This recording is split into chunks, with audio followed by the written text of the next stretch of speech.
High সবাইকে, অনেক দিন পর আবার একটি মিনি ব্লগ নিয়ে চলে এসেছি।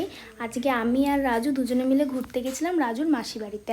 আর এটা হলো রাজুর মাসির বাড়ির পেছন সাইডটা, যেটা কি সুন্দর লাগছিল। দেখো দুদিকে পুরো সবুজে ঘেরা। আর এখানে মাসিদের বাড়ির পুকুরের মাছ ধরেছিল একটা সাপ, তা তেলাপিয়া মাছ ধরেছিল, আর সেটা রাজু কাঠি দিয়ে খোঁচা মারতেই জলে চলে গেছিলো। দেখো তারপরে এখানে রাজু নিচে নামতে গিয়ে ধপ্পাস করে পড়ে গেছে, যেটা দেখে আমি সোনা সবাই খুবই হাসাহাসি করছিলাম আমরা।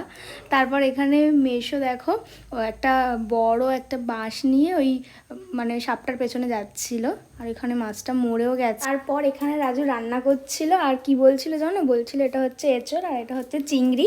আর এখানে মশলা কষাচ্ছি, মশলা কষানো হয়ে গেলে এঁচড় দেবো, চিংড়ি দেবো, নুন দেবো, ব্যাস রান্না হয়ে গেছে, আর কিছু দিতে হবে না।